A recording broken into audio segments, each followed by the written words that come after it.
पहले तो मैं एक बार फिर आदरणीय प्रधानमंत्री श्री नरेंद्र मोदी जी के नेतृत्व में एनडीए की तीसरी बार बहुमत से सरकार बनने जा रही है। इसके लिए मेरी ओर से और जनता जनार्दन की ओर से आदरणीय प्रधानमंत्री श्री नरेंद्र मोदी जी का हार्दिक अभिनंदन। और ये गारंटी है कि आदरणीय मोदी जी के नेतृत्व में देश विकसित भारत के सपने को साकार करने में कामयाब होगा। यह मोदी जी की गारंटी है और ये हम पूर्ण करके रहेंगे।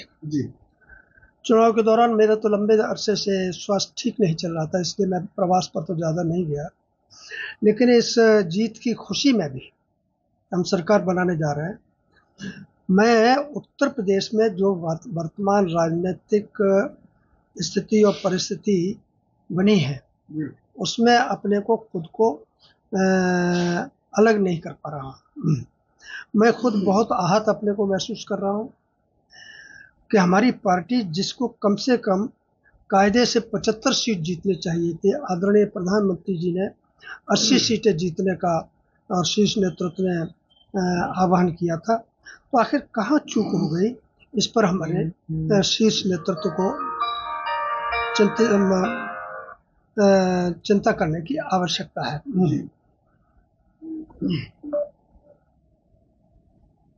तो और अब हम 40 सीटें भी नहीं प्राप्त कर पाए, जबकि आदरणीय प्रधानमंत्री श्री नरेंद्र मोदी जी का गांव में, गली में, कूचे में, शहर में, कस्बे में हर जगह उनके नाम की गूंज है, उनके प्रति बड़ा श्रद्धा भाव है। उन्होंने देश के लिए जो बहुत अति महत्वपूर्ण फैसले लिए हैं, उत्तर प्रदेश के संबंध में अनेक काम किए हैं, जन जन तक अनेक लाभकारी योजनाएं पहुंचाई हैं, इसके बावजूद हम कहाँ हमसे चूक हो गई, इस पर गहराई से चिंतन करने की आवश्यकता है। और आज भी आदरणीय मोदी जी के नेतृत्व में भले ही हमारी सीटें कुछ कम आई हैं, लोगों की पूरी आस्था है, लोग आहत हैं और लोगों में इस बात की भी खुशी है कि एनडीए की सरकार स्पष्ट बहुमत के साथ बन रही है। सर, सीटें कैसे कम आई? उत्तर प्रदेश में भी काफी गिरावट इस तरीके से देखी गई। उम्मीद 80 में से 80 की बात कर रहे थे, उधर 400 की भी बात कर रहे थे। सीटें कैसे कम हो गई? नहीं, ये तो पार्टी को गहराई से चिंतन करने की आवश्यकता है और पार्टी इस पर मैं समझता हूँ कि प्रत्येक संसदीय क्षेत्र के अनुसार शीर्ष नेतृत्व के साथ बैठ करके क्या नाम है, गहन चिंतन करें कि आखिर हम कौन सी सीट कौन से कारणों से हारे।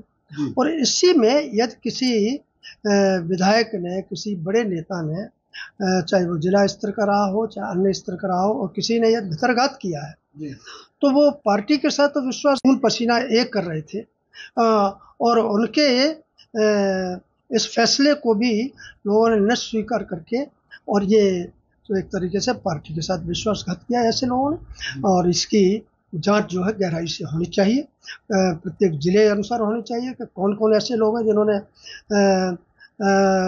पार्टी के नेतृत्व के खिलाफ, हमारे पार्टी के कैंडिडेट के खिलाफ अपनी भूमिका निभाई है। तो रघुनाथ सिंह जी, क्या ये पार्टी का विरोध किया है जो पदाधिकारी है, जो भी आप बता रहे हैं, विधायक या प्रत्याशी का विरोध है? ये इतना बड़ा, देखिए, ये देश का बच्चा जानता है, प्रदेश का बच्चा जानता है, पार्टी से किसी का विरोध नहीं था, आदरणीय मोदी जी से किसी का विरोध नहीं था, क्योंकि जिस तरीके से बड़ी संख्या में गरीबों को राशन दिए हैं, मकान दिए हैं, अन्य सुविधाएं दी हैं, विकास के कार्य हुए हैं, अभूतपूर्व काम हुआ है, तो मोदी जी की तो हर व्यक्ति जो है आज भी प्रशंसा कर रहा है।